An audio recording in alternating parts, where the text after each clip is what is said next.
my friend, it's Pat Sloan here. So I'm having some coffee. It's a tad chilly, which is kind of nice, you know, in the fall. By the end of January, I will be over the cold, but you know, it's nice when it starts to get that little chill. You take a walk and it's brisk and you get to wear your scarf. That's like not too brisk, don't want too brisk. Anyway, so I've got a couple things here because it is Black Wednesday. I have a quilt parade and just a few other things. So first, it is Candy Corn Day, which I know, they're the people who don't like candy corn, and they're people like me who do like candy corn. So if you don't like it, you don't need to say anything. Just keep going. But if you love it, let me know. I want to hear from all of you that love candy corn. I actually like the Indian corn, they call it, which has the chocolate up on there. This is my free pattern for candy corn, which I've made a couple of different times. At one time it was published in, I think, Fons and Porter years ago. This particular one I made in 2006. So what is that, 18 years ago? Oh my goodness. And it's done with a few of my older 18-year-old fabric line. Yeah, a while ago. So this is another one where I think, because I'm using like the white backgrounds, I'd like to see it maybe with a little bit of pink in there, or a little bit of purple and white, and you know, get it sort of lightened up to go with the things that I'm doing now. So that would be a fun one to do again. Not this year. Nope, not this year, but maybe one year. Do you see my cute little jacket? I have not worn this yet, and I've had it 6 months. I think I got it at the end of the season last year. It was like on sale at, I don't know, Coldwater Creek or J. Jill or somebody. And it's got little stitching, you know, on it, which makes it delicate, because the stitching is kind of wide and it's all over the whole cloth, and so it can easily snag, which is not the greatest. So and it's got these short sleeves, which end up being, it's cute, like if I don't wear a long sleeve under it, it's cuter, but then it's warm. I mean, it's not really that warm, it's super light, but still, there you can see the stitching, I think, a little bit better. And if for us quilters, you know, that's kind of wide, things can get snagged on there pretty easy. So I don't know how often I'll wear it, but I thought on camera it's cute, because I'm probably not going to snag it. At least I hope not. I hope not. All right, I have got the project from yesterday still up on the wall, because I'm going to be sewing that in 4 quadrants, that table topper with the leftovers from Plot Twist. So I'm going to be sewing, you know, 4 by 4 units while I'm making these blocks for today. Okay, so Ode to the National Park. Here we go. It is a classic log cabin with a big center. So for those of you who are doing lots of fun fabrics that you need to showcase a big center, this is your block. The other thing that's wonderful about this block at this point in the project, let me get that page here. It's not a super big center. I mean, you could, you know, change it to be even bigger and less logs along the side if you want to redraft it. But it's a, you know, a little bit bigger center. This can take your scraps. So if you are now at the point where maybe you were using up a particular set of fabric from another project, or like me, you're working with a fat 1/8 bundle for the shoreline colors, the Gratitude and Grace is up there, which is my fabric. But you know, any of those things that let you have some place to kind of use up some scraps, these quilts are just awesome like that. Now I did put it in repeat, so for those of you who love a classic barn raising setting, which is I think what this one is called. So it's kind of like that sort of radiating from the center. And then remember, I always have a little coloring page. So if you want to mess around and set the blocks, you know, kind of look at colors or set the blocks in a different format, you can, because the log cabin is incredibly a creative block that you can set all different ways. Okay, so what is the theme? Overnighting in the national parks. So I know that I'm not a camper. So I would be the person overnighting in some sort of hotel on the on the property, or you know, something like that. But here's a few that I found, and they're listed on here. There's the Volcano House at the Hawaii Volcano National Park. That sounds awesome. The Shenandoah National Park, which is here by me, has some lodging available. And Big Bend Park in Texas has a mountain lodge that looks, the Cisco's, maybe that's how you say that, mountain lodge, which looks just amazing. You'll have to go out and check that. But you know, I'm not like pitching a tent or anything like that. And I know a lot of you RV, so if when you're making your block, if you've had a park that when you share your block, you share a picture of it over at Quilt Along with Pat Sloan at Facebook. If you have a favorite park that you've overnighted at, I would love to hear about it. I think everybody would get a kick out of that. Maybe people would also have been to that park. So be sure that you share that.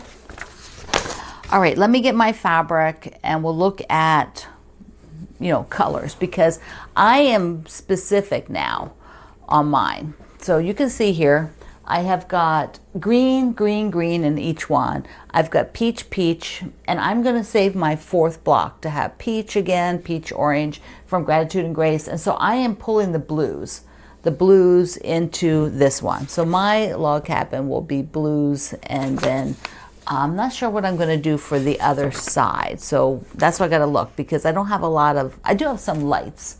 We'll see. Let me pull it and we will investigate that.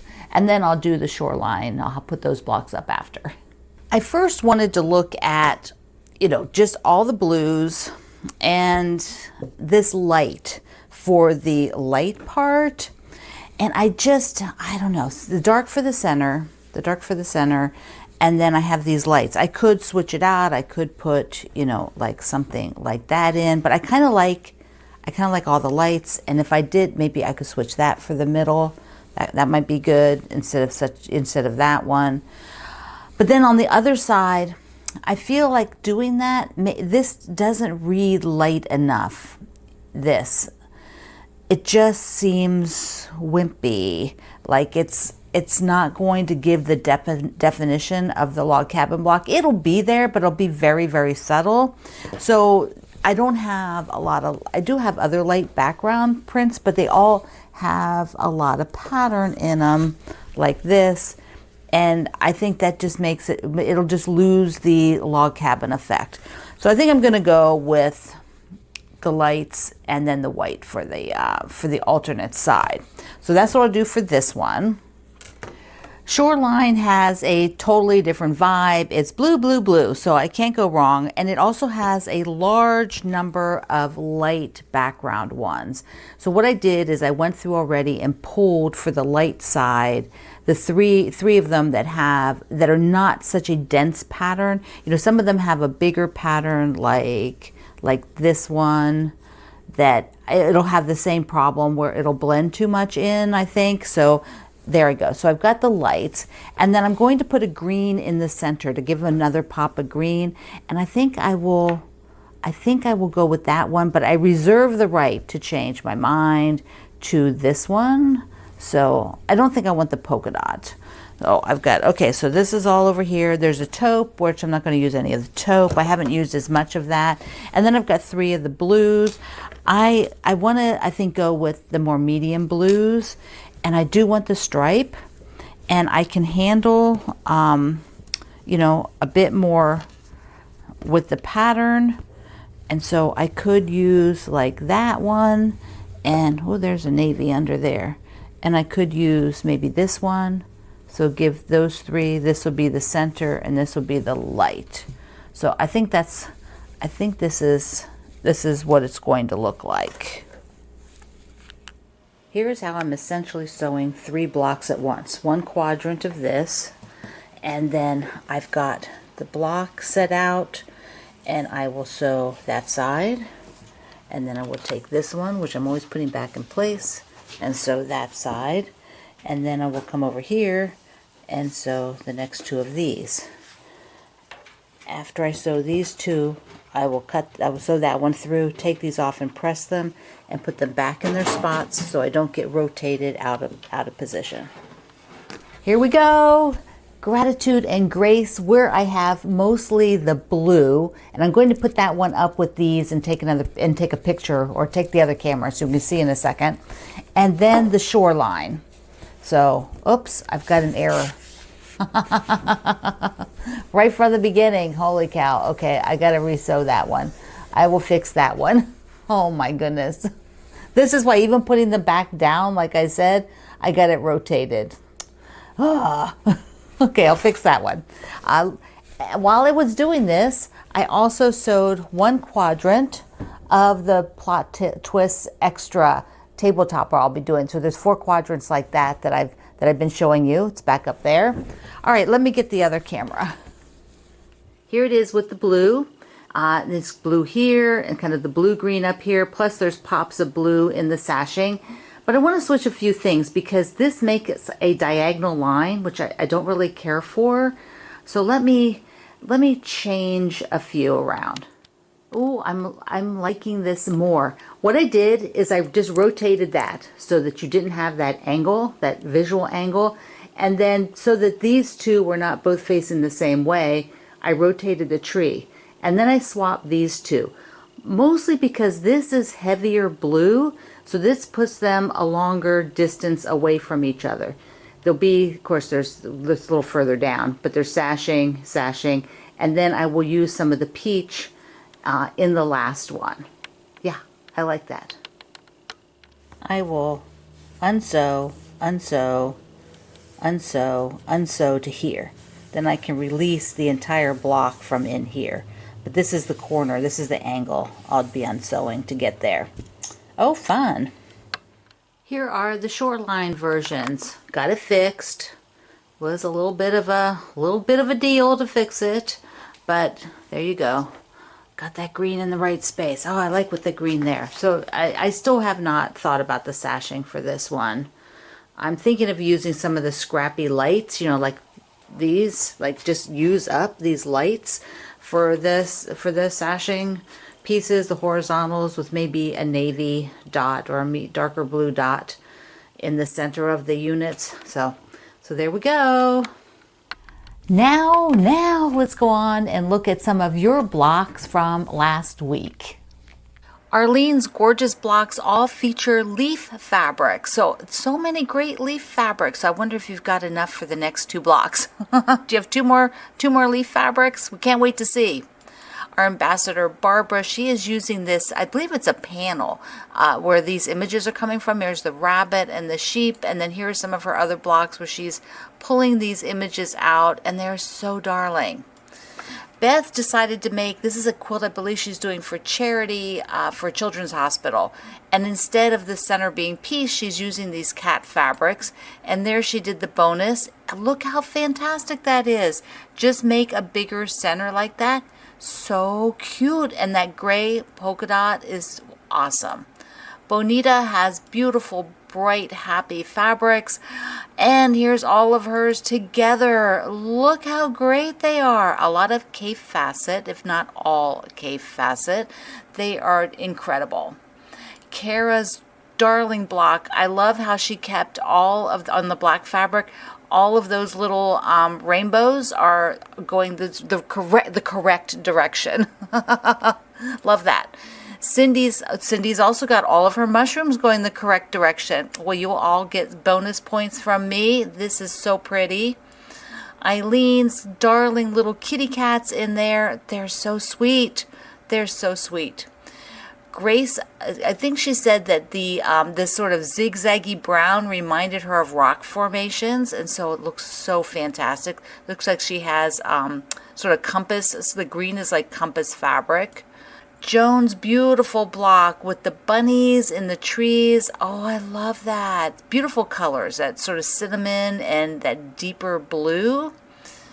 Julie's gorgeous, gorgeous block. She is using some novelty fabrics there. There's the deer where she took and made the whole, center, the instead of a half square triangle, she just used the whole scenery. And then each block has some significant awesome fabrics in it. Oh, there's another bunny. What's with the bunnies? I love the bunnies.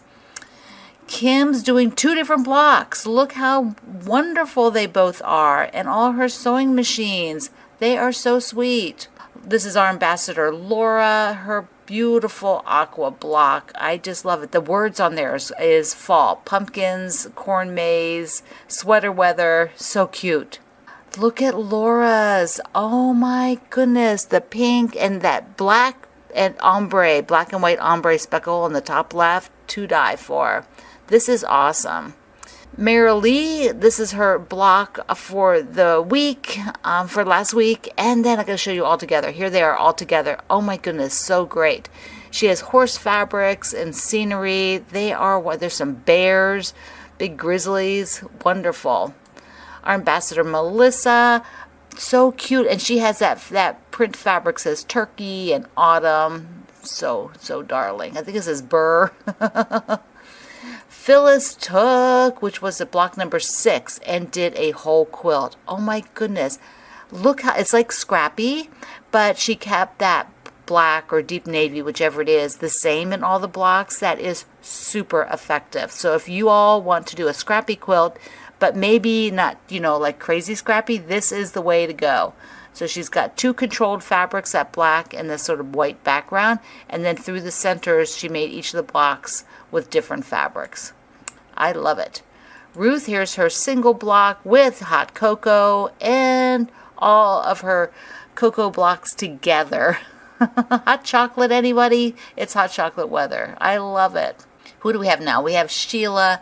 First, here's her single block. It's got little birds in some of that fabric. That's so darling.